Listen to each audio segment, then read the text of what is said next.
नमस्कार, एक बार फिर से स्वागत है आप सभी का हमारे खास कार्यक्रम बैक टू नेचर में। मैं हूं आपके साथ नम्रता। दर्शकों, कहते हैं कि स्वास्थ्य ही जीवन का सार है।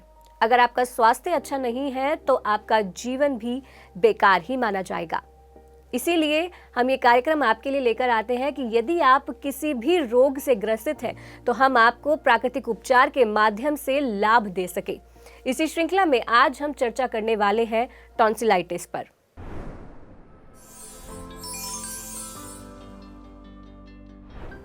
टॉन्सिलाइटिस क्या होते हैं? जब भी हम किसी डॉक्टर्स के पास जाते हैं, अगर हमारे गले में दर्द हो रहा है और हम डॉक्टर के पास जाते हैं और डॉक्टर हमें ये बोलता है कि शायद हमें टॉन्सिल्स है और टॉन्सिलाइटिस की समस्या हमें बार बार जीवन में होती है, तो यहाँ पर ये समझना बहुत ज़रूरी है कि आखिर टॉन्सिलाइटिस होते क्या है, टॉन्सिल्स क्या होते हैं और इसकी समस्या किस कारण से होती है, क्यों हमें ये बार बार होते हैं और कैसे हम प्राकृतिक उपचार के माध्यम से इसे ठीक कर सकते हैं।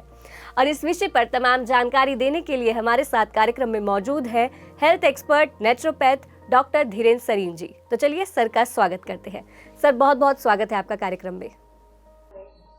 नमस्कार जी। सर, जैसा हमारा विषय है आज टॉन्सिलाइटिस, तो सबसे पहला सवाल यही रहेगा कि टॉन्सिल्स आखिर होते क्या हैं और कितने प्रकार के होते हैं? ये जो टॉन्सिल्स हैं ये दरअसल में लिम्फ नोड्स, ये जो हमारा गले का पीछे का भाग होता है यहाँ पे प्रेजेंट होते हैं।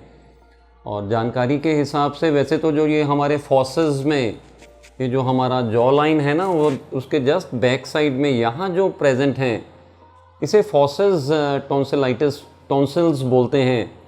और ज़्यादा करके लोगों को ये महसूस भी एक राउंड सा, आप अगर हाथ लगा के कभी देखें तो मालूम पड़ता है कि यहाँ पे कुछ लिम्फ नोड्स प्रेजेंट हैं। पर वैसे देखने जाएं तो 4 तरह के टॉन्सिल्स होते हैं। हमारे एडेनॉइड्स में, ये जो हम श्वास लेते हैं ना अंदर, तो पीछे की भाग में, और हमारे माउथ के रीजन में, ये जो नोज़ से हम हवा लेते हैं और जो मुंह से हम पानी और खुराक लेते हैं, दोनों में कई तरह के वायरसेस और बैक्टीरिया, उनको रोकथाम के लिए 4 तरह के टॉन्सिल्स हमारी बॉडी में मौजूद हैं। तो ये जो एडेनॉइड्स जो नेज़ोफेरेंजियल रीजन में है, फिर लिंगुअल, हमारी जो ज़बान है उसके बिल्कुल नीचे की तरफ में लिंगुअल टॉन्सिल्स प्रेजेंट होते हैं, और ट्यूबल, ये जो नोज़ की पीछे से जो पाइपलाइन जा रही है, श्वास की जो हमारी सिस्टम है, बेसिक काम जो है ये टॉन्सिल का बैक्टीरिया वायरसेस से बॉडी की रोकथाम, इम्यून सिस्टम को बनाए रखने का काम है, ताकि हम पे कोई वायरस या बैक्टीरिया का हमला ना हो।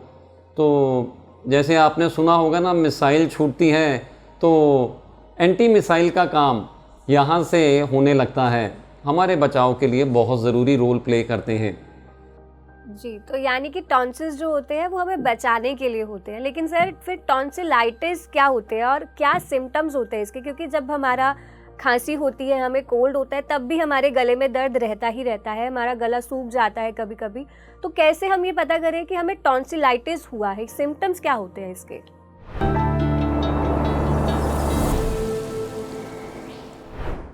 टॉन्सिलाइटिस, जैसा कि नाम आपने देखा ना, ये 2 अक्षरों से बना है, टॉन्सिल और आइटिस। आइटिस यानी कि इन्फ्लामेशन। कहीं जब आग लग जाती है ना, टॉन्सिल में लग गई तो टॉन्सिलाइटिस, और अगर आर्थर में, जॉइंट्स में लग गई तो आर्थराइटिस, कोलोन्स में लग गई तो कोलाइटिस।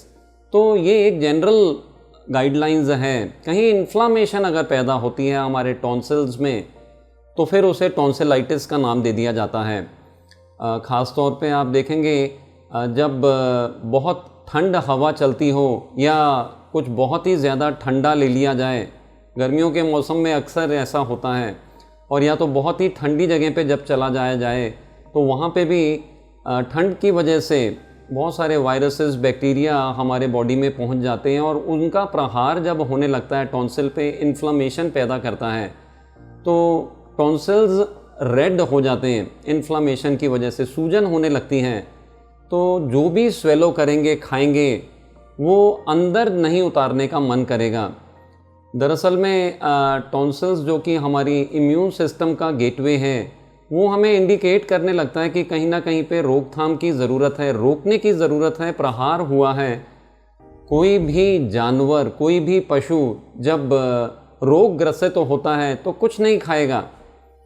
जो लोगों के घर में पेट्स हैं तो वो लोगों की ऑब्जर्वेशन ज़्यादा होती है, जैसे ही बीमार पड़ेगा खाना बंद हो जाएगा। लेकिन एक इंसान में ही ऐसा है कि खाना चालू रहता है। तो यहाँ हमारी प्रकृति रोकने का काम करती है। कुछ भी स्वेलो करेंगे तो वो दुखेगा गले में, गला अंदर अगर फॉसेस को चेक करेंगे तो रेड नज़र आएगा, इन्फ्लामेशन नज़र आएगी। कई बार इतना सीवियर हो जाता है टॉन्सिलाइटिस का अटैक, कान में भी दर्द शुरू हो जाता है, फीवर बढ़ जाता है बॉडी का, और जगह जगह पे हाथ पैर टूटने लगते हैं। मतलब पता चलने लगता है कि कहीं पे कुछ ना कुछ फ्लू के जैसे इंडिकेशंस होते हैं ना, वैसा हमें टॉन्सिलाइटिस का भी प्रभाव हमारे पूरे शरीर पे नज़र आना शुरू हो जाता है। जी, तो सर ये टॉन्सिलाइटिस किन कारणों से होता है? जैसे आपने कहा ये सूजन आ जाती है, तो किस कारण से सूजन आ जाती है? एक सर्वे के अकॉर्डिंग अगर हम देखें तो पहले ये टॉन्सिलाइटिस की समस्या होती थी वो बच्चों को ज़्यादा होती थी, लेकिन आजकल ये अडल्ट्स में भी देखने को मिल रही है। तो सर क्या कारण है इसके पीछे?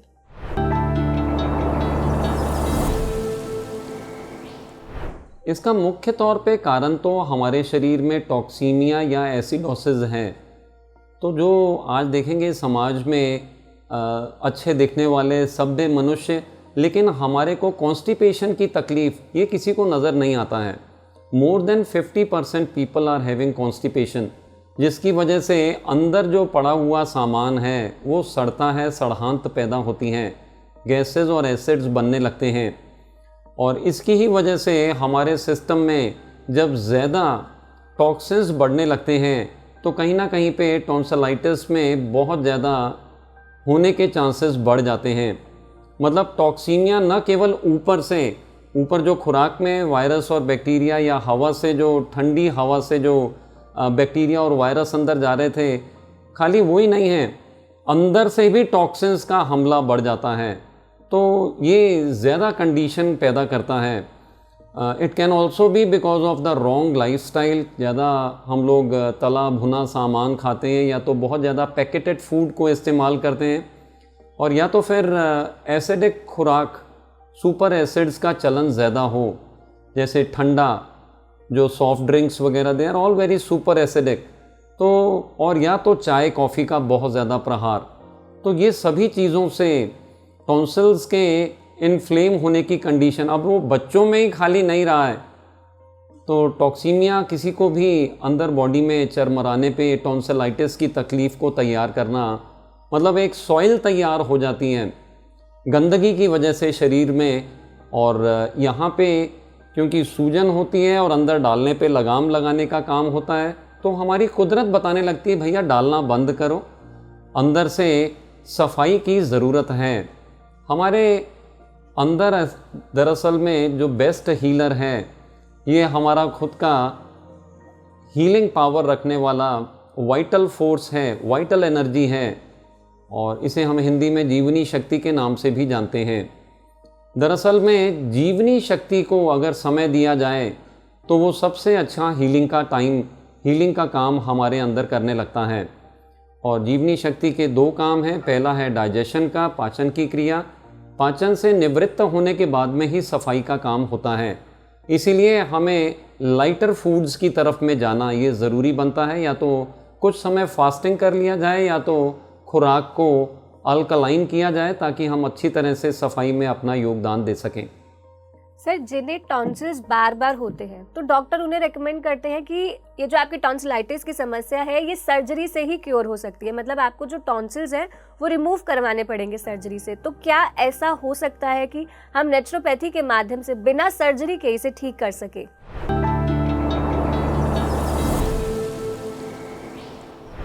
हाँ बिल्कुल, देखिए हमारी जो पूरी की पूरी बॉडी है ये सेल्फ इम्यून सिस्टम से और ऑटो हीलिंग मैकेनिज़्म पे काम करती है।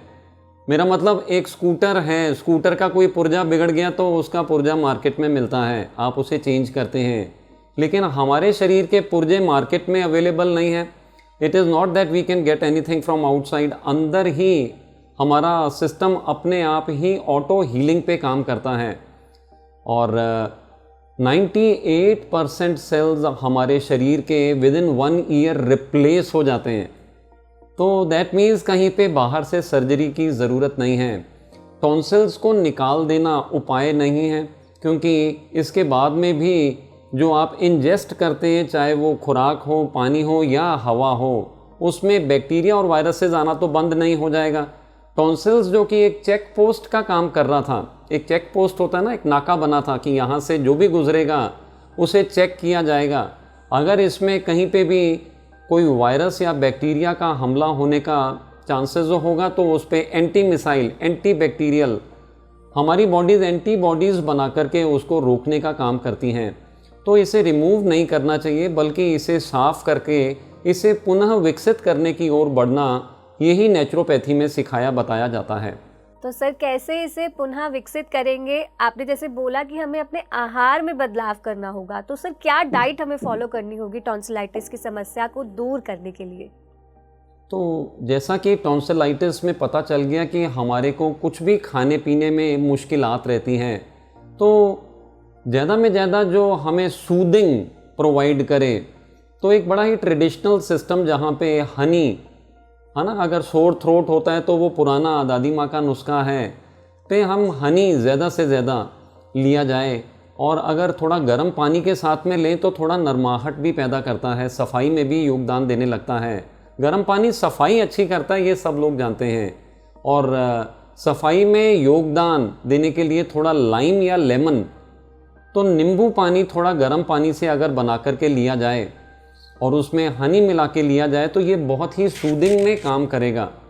तो ये पहली चीज़ कि दिन में 2 से 3 बार नींबू पानी थोड़ा गर्म पानी के साथ में बना करके उसमें 2 से 4 चम्मच कच्चा शहद मिला करके, कच्चा शहद ज़्यादा करके नेचुरोपैथी में सारे ही लोग रिकमेंड करते हैं, या तो वैद्य भी अगर आप आयुर्वेद में जाएंगे, क्योंकि कच्चा शहद जो है अपने आप में सारे के सारे मेडिसिनल गुणों से भरा है।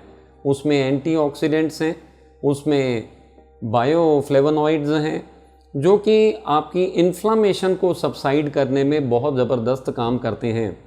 हाँ, इसको अगर और ज़्यादा इम्प्रोवाइज़ करना हो तो इसमें थोड़ा अदरक भी कद्दूकस करके मिला दिया जाए।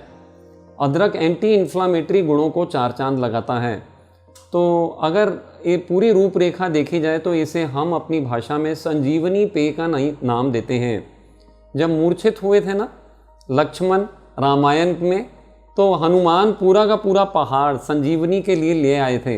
वैसे ही ये संजीवनी हमारी पूरी बॉडी की इन्फ्लामेशन और ख़ास करके टॉन्सिलाइटिस पे ज़बरदस्त काम करता है। कम से कम 3 बार तो ये संजीवनी पेय, जिसमें अदरक थोड़ा पानी के अंदर, गर्म पानी के अंदर डाल करके उसे छान करके 1 नींबू का रस और साथ में 2 से 4 चम्मच हनी स्वाद अनुसार मिला करके लिया जाए, ये बहुत ही फ़ायदे कारक है। और इसके अलावा जब नेचुरोपैथी के बारे में हम लोग समझते हैं तो खुराक में भी वही चीज़ें लेनी हैं जो कि नेचुरल हमें कुदरत से मिलती हैं, क्योंकि उनमें एंटी इन्फ्लामेटरी गुण बने हैं। तो ताज़े फल, ताज़े सलाद और जितना हो सके सात्विक आहार में सूप या तो वेजिटेबल सूप या तो वेजिटेबल्स, बस इतना ही ध्यान रखना है कि जो भी आहार लिया जा रहा है उसके अंदर में कोई भी कड़क चीज़, तो फिर वो सिकी हुई ब्रेड और वो सब कड़क पराठे और वो सब चीज़ों का चलन ना करें, क्योंकि गले में कोई भी चीज़ जो सॉफ्ट है वो तो आराम से चले जाएगी, लेकिन अगर कोई बहुत हार्श या हार्ड चीज़ ली जाएगी, इन शॉर्ट मैं कहूँगा दूध ना लिया जाए और अनाज को बंद किया जाए कुछ दिनों तक। जहाँ तक कि एंटी इन्फ्लामेटरी फूड लिया जाएगा तो इन्फ्लामेशन को सबसाइड करने में, एंटीऑक्सीडेंट के काउंट को बढ़ाने में, शरीर की सफाई करने में ये बहुत ही उपयोगी बनेगा। साथ ही साथ में हमें नेचुरोपैथी ने कैसे पानी के द्वारा हम अपने शरीर का शोधन कर सकते हैं, तो डिटॉक्स ज़रूर करना चाहिए। जी सर, तो कैसे डिटॉक्स करें वो भी आप बता दीजिए। देखिए, जब हमें कोई भी शरीर के अंदर में टॉक्सिन्स का हमला बढ़ा है तो सबसे पहले तो हमें अपने पाचन की क्रिया को जितना हो सके रेस्टफुल स्टेट में रखना है, और पाचन से ही सारा का सारा दरमरार नया ब्लड का चोषण हमारी आंतों से होता है। हमारी रसोई जहाँ पे रस तैयार होता है ये हमारा आमाशय है। तो सबसे अच्छा तो होगा कि वमन 4 से 6 गिलास गर्म पानी, गुनगुना गर्म, उसमें अगर बीपी की शिकायत ना हो तो 1 चम्मच सेंधा नमक मिला करके काग आसन में बैठ करके उस पानी को पिया जाए, और फिर खड़े होकर 90 डिग्री एंगल पे झुक करके अपनी मिडिल फिंगर और इंडेक्स फिंगर से कुंजल क्रिया या वमन, तो इससे हमारा पूरा डाइजेस्टिव सिस्टम पे बहुत ज़्यादा अच्छा, क्योंकि पूरी की पूरी जो हमारी फूड पाइप है वो क्लींस हो जाती है, तो काफ़ी आराम टॉन्सिलाइटिस में भी होने लगता है। और ये त्रिदोष नाशक भी है। यहाँ तक कि अगर कफ कोल्ड भी बना हो तो ये वमन बहुत ज़्यादा काम देता है, बहुत ज़्यादा फ़ायदे कारक बनता है। क्योंकि हेडेक भी होता है टॉन्सिलाइटिस में, तो ये हेडेक को हटाने में भी ज़बरदस्त वमन के द्वारा, कुंजल क्रिया के द्वारा काम किया जाता है। तुरंत ये सिर दर्द में काम आने लगता है। बॉडी की जो दर्द है कहीं ना कहीं पे त्रिदोष को झलकाती है, और क्योंकि त्रिदोष नाशक है वमन, इसलिए ये बहुत ही फ़ायदे कारक टॉन्सिलाइटिस में बनता है। एनीमा, क्योंकि कहीं ना कहीं पे कॉन्स्टिपेशन की वजह से भी हमारे शरीर में टॉक्सीमिया बढ़ा है, तो उसे कम करने के लिए बहुत ज़रूरी बनता है कि हम अपने मलाशय, हमारी इंटेस्टाइन्स को क्लियर कर जाएं। पानी के द्वारा एक एनीमा दे दिया जाए सुबह और शाम दोनों समय पे। गुनगुना पानी ज़्यादा फ़ायदे कारक बनेगा, और अगर पानी का एनीमा सफाई ना कर पाए तो उसमें भी नींबू का प्रयोग किया जाए, ताकि अच्छे से डीप क्लींस अंदर से हो जाए। और ये 2 चीज़ें तो हमारे सेंट्रल पार्ट को हर बीमारी में काम करती हैं और फ़ायदा करती हैं, खास करके टॉन्सिलाइटिस में बहुत ज़्यादा फ़ायदे कारक हैं। इसके अलावा तीसरा उपाय जो मैं बताऊंगा ये हॉट फुट बाथ है। दरअसल में हॉट फुट बाथ में करना कुछ ऐसा है कि 2 गिलास गर्म पानी में नींबू डाल करके पी लेना है, तो आमाशय में गर्माहट पैदा करता है, और पैरों को गर्म पानी में डाल देना है। ऐसा करने पे हमारे टेम्परेचर को रेज़ करने लगता है, गर्माहट हमारे शरीर में बढ़ने लगती है। जब टॉन्सिलाइटिस होता है तो फीवर आता है ना, तो फीवर किसने लाया? हमारे अंदर से ही ऑटो हीलिंग मैकेनिज़्म से उठने लगता है, ताकि वायरसेस को, बैक्टीरिया को अंत करने में हमारे शरीर का तापमान बढ़ाया जाए। क्योंकि अब वो खाली लोकली यहाँ पे नहीं रुका है, वो पूरे शरीर में फैल गया, इसीलिए फीवर को बढ़ाया है। हम जब अपने पैरों को गर्म पानी में रखते हैं, गर्म पानी नींबू पीते हैं, तो हमारा तापमान फीवर को बढ़ाने में काम करने लगता है। तो जो टारगेट हमारा था, जो फीवर को बढ़ा करके वायरस को मारने का, वो काम करने में हम अपने शरीर की सहायता करने लगते हैं, जल्दी उस टारगेट पे पहुंच जाते हैं। और अगर उस समय शॉल या कंबल ओढ़ लिया जाए, या तो कोई ऊनी जैकेट पहन लिया जाए, तो ज़बरदस्त पसीने आने लगते हैं। हाँ, खाली इतना ही करना है कि पंखे बंद कर दें, एसी बंद कर दें, और खिड़की दरवाजे बंद कर दें। ऐसे में जब बहुत सारा पसीना आता है तो टॉक्सिन्स और वायरसेस ख़त्म होके, नष्ट होके हमारे शरीर से तुरंत बाहर आते हैं।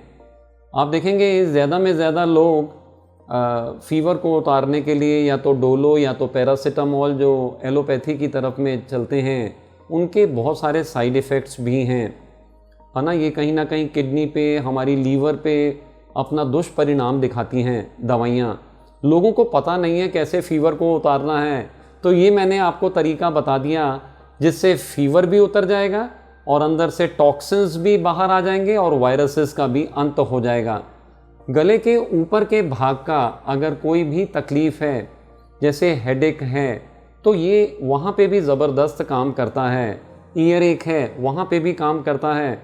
टॉन्सिलाइटिस के सिम्टम्स में कान का दुखना, हेडेक होना, गले का दुखना, ये सभी सिम्टम्स में हॉट फुट बाथ 20 मिनट से 30 मिनट गर्म पानी में पैर रखा जाए, पसीना आ जाए, उसके बाद में ठंडे पानी से तुरंत स्नान कर लिया जाए, पूरा का पूरा तरोताज़ा। आधे घंटे के अंदर तो व्यक्ति की दुर्दशा से ज़बरदस्त परिवर्तन हो जाता है। तो ये नेचुरोपैथी के द्वारा 3 उपाय, एक तो कुंजल क्रिया, एक पानी का एनीमा, या तो नींबू का एनीमा और साथ ही साथ में हॉट फुट बाथ, ये तीनों ही सिस्टम अगर फॉलो किए जाएं कुछ दिनों के लिए तो ज़बरदस्त फ़ायदा, कामयाबी कुछ ही दिनों में, 2-3 दिनों में ही आपको नज़र आने लगेगा। चौथे दिन तक तो बिल्कुल आप बिल्कुल नॉर्मल, जिनको सर्जरी कहा था वो लोग भी बेहतरीन तरीके से कुछ ही दिनों के अंदर में अपने आप को तंदुरुस्त पाने लगते हैं। जी सर, जिनको टॉन्सिलाइटिस की समस्या है, क्या उनको अपने आसपास के वातावरण का भी ध्यान रखना पड़ेगा?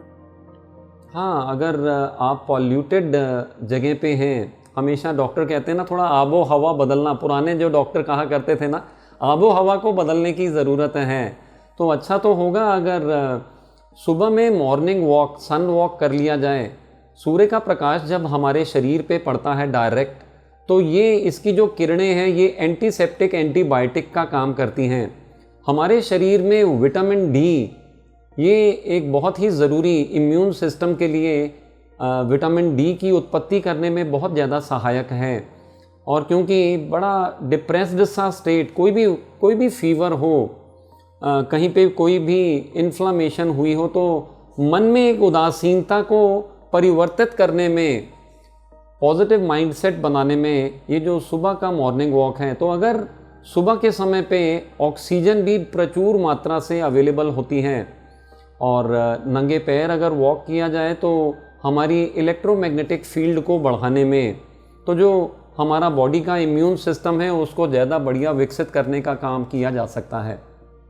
हमें आबो हवा बदलने से मतलब खाली इतना ही है कि पॉल्यूशन में ना जाएं और रोज़ाना का जो बहुत ज़्यादा तनाव ग्रसित काम है उससे कम करने के लिए सूर्य का प्रकाश कम से कम आधे घंटे शरीर पे ज़रूर लें सुबह के समय। आजकल गर्मी का या ठंडी का मौसम होता है, तो गर्मी में या ठंडी में बाहर जाना मुश्किल है, लेकिन सुबह सुबह में अगर हम लोग, जब बहुत तेज़ गर्मी ना हो, जब बहुत ज़्यादा ठंड ना लगे, उस समय पे अगर प्रयोग किया जाए। अगर सुबह में बहुत ठंडा मौसम हो तो शाम का समय भी पर्याप्त है, जो सूर्य के ढलने का समय, उस समय पे भी ज़रूर सूर्य का प्रकाश लिया जाए और पॉल्यूशन से बचा जाए, ये बहुत ज़्यादा हितकर बनेगा।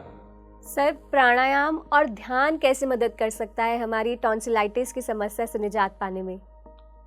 प्राणायाम दरअसल में हमारे टॉन्सिल्स के लिए तो सबसे अच्छा आयाम है, क्योंकि कहीं ना कहीं पे नाड़ियों में टॉक्सिन्स ज़्यादा है, तो उन नाड़ियों को स्वच्छ बनाने के लिए नाड़ी शोधन क्रिया, जिसे अनुलोम विलोम भी कहते हैं, ये बहुत ही आसान टेक्निक है, इसका इस्तेमाल प्राणायाम में किया जाता है। और दूसरा उज्जयी प्राणायाम, अगर 10 से 11 बार एक टाइम पे बैठ कर के उज्जयी प्राणायाम भी किया जाए तो टॉन्सिल्स को पूरी तरह से स्वच्छ बनाने में हमारी तरफ से बहुत बढ़िया काम हो जाता है। तो ज़रूर प्राणायाम करना, this is a part of cleansing your inner organs also, at the same time हमारे लंग्स को और हमारे जो नेज़ल फेरिंग्स हैं उसको स्वच्छ बनाने में ये योगदान देता है। तो ज़रूर प्राणायाम का भी इस्तेमाल करना टॉन्सिलाइटिस को रिलीज़ करने में फ़ायदे कारक बनता है। जी सर, और साथ में ध्यान हमारी मदद कैसे कर सकता है इसमें? देखिए, जब हम ध्यान करते हैं तो हमारा मन पूरी तरह से खाली हो जाता है, और जब मन खाली होता है तो हमारे अंदर बहुत ज़्यादा ब्रह्मांड की ऊर्जा समाने लगती है। ये जो ब्रह्मांडीय ऊर्जा है इसे को हम हीलिंग एनर्जी कहते हैं। जो हीलिंग एनर्जी हमारे अंदर बढ़ती है तो जो ब्लॉकेजेस पैदा हुए हैं उन्हें हटाने में हमारा सहयोग होने लगता है। और कहीं ना कहीं पे अगर मन में भी कोई त्रुटि हुई है तो वहाँ पे भी ध्यान के माध्यम से फिक्स करने में काम होता है। हमारा मन अगर पॉजिटिव है, जिस तरफ हमारे विचार चलने लगते हैं, तो उस तरफ की तरंगों को आकर्षित करना और उस तरह से अपने शरीर को विकसित करने में हम लोग आगे बढ़ने लगते हैं। तो ये बड़ा ही अच्छा रहेगा अगर हम नेचुरोपैथी का डिटॉक्स कर लें और साथ ही साथ में प्राणायाम भी कर लें और साथ ही साथ में खाने पीने में ध्यान रखें। और जब हम अपनी तरफ से ट्रीटमेंट टॉन्सिल का करते हैं तो नमक वाला पानी का गरारा, वो जो गार्गल हम लोग लेते हैं ना, पानी में थोड़ा उसको गुनगुना करके उसमें नमक मिला करके दिन में 3-4 बार अगर गार्गल किया जाए, गरारे किए जाएं, तो ये इन्फ्लामेशन को सूद करने में बहुत अच्छा काम करता है। एक और मैं यहाँ पे आप सभी लोगों को, जो हमारे दर्शक हैं, बताना चाहूँगा, फेन्यूग्रीक सीड्स, ये जो मेथी दाना है ना, ये बड़ा ज़बरदस्त है। आपने नमक के गरारे कई बार करके देखे हैं। 1 लीटर पानी में 2 चम्मच अगर फेनुग्रीक डाल दिया जाए और उसे आधा लीटर जब तक ना हो जाए खौलाया जाए और उस पानी से गार्गल किया जाए तो ये बहुत ही सूदिंग, बहुत ज़्यादा आराम देने लगता है। और एक फूल भी है जिसे बफाशा के नाम से जाना जाता है। वॉयला के नाम से इसका जो बोटेनिकल नेम है, अगर आपको ढूंढना हो तो गूगल पे सर्च कर सकते हैं बफाशा डाल करके। इनके 12 ग्राम अगर फूल लिए जाएं और लगभग 50 ग्राम दूध में उसे उबाल दिया जाए और फिर उसे छान करके लिया जाए, उसकी 2 खुराक बना ली जाए और उसे लिया जाए, तो ये भी सूदिंग में, दूध का वैसे हम लोग ज़्यादा करके परहेज करने को ही बताते हैं, लेकिन थोड़ी सी क्वांटिटी में अगर बफाशा के फूलों को प्रयोग करना हो तो किया जा सकता है। This will work as a medicine in the treatment. जी, तो सर टॉन्सिलाइटिस पर इतनी सारी जानकारी आज आपने दी है इस कार्यक्रम में। सबसे पहले तो अगर हम किसी बीमारी के कारण को जान ले तो हमें वो बीमारी होगी ही नहीं, तो आपने कारण भी बताया और साथ ही अगर किसी को हो चुकी है तो कैसे प्राकृतिक रूप से हम इसका उपचार कर सकते हैं, इस बारे में भी आपने बताया। तो सर इन सारी जानकारी के लिए बहुत बहुत धन्यवाद आपका। Thank you so much to all the viewers. और पीएमसी हिंदी ज़रूर देखते रहें, ज़्यादा से ज़्यादा इन्फॉर्मेशन को पाने के लिए सब्सक्राइब ज़रूर करें। Thank you once again to all the viewers. तो दर्शकों, आज इस कार्यक्रम में हमने चर्चा की टॉन्सिलाइटिस पर। टॉन्सिलाइटिस क्यों होता है, क्या कारण है इसके पीछे, और साथ ही हमने ये भी जाना कि कैसे हम इसे प्राकृतिक रूप से ठीक कर सकते हैं। जो दर्शक टॉन्सिलाइटिस की समस्या से परेशान है, जिन्हें डॉक्टर ने सर्जरी के लिए बोला है, वो भी इन प्राकृतिक उपचार को अपनाकर टॉन्सिलाइटिस की समस्या से निजात पा सकते हैं। तो आज ही जो भी कारण है आपकी समस्या के, उन पर ध्यान दें और साथ ही जो भी उपचार सर ने बताए हैं उन पर भी ध्यान दें। अगर आप इन उपचारों को अपने जीवन में धारण करेंगे तो आपकी ये समस्या जल्द ही दूर होगी। तो आज के लिए बस इतना ही, मुझे दीजिए इजाज़त। और हाँ, जाते जाते मैं आपको बता दूं कि यदि आप ये कार्यक्रम टीवी पर देख रहे हैं तो हमें यूट्यूब पर ज़रूर सब्सक्राइब करें, और अगर आप यूट्यूब पर देख रहे हैं तो हमें अन्य सोशल मीडिया प्लेटफॉर्म्स पर फॉलो करें। नमस्कार।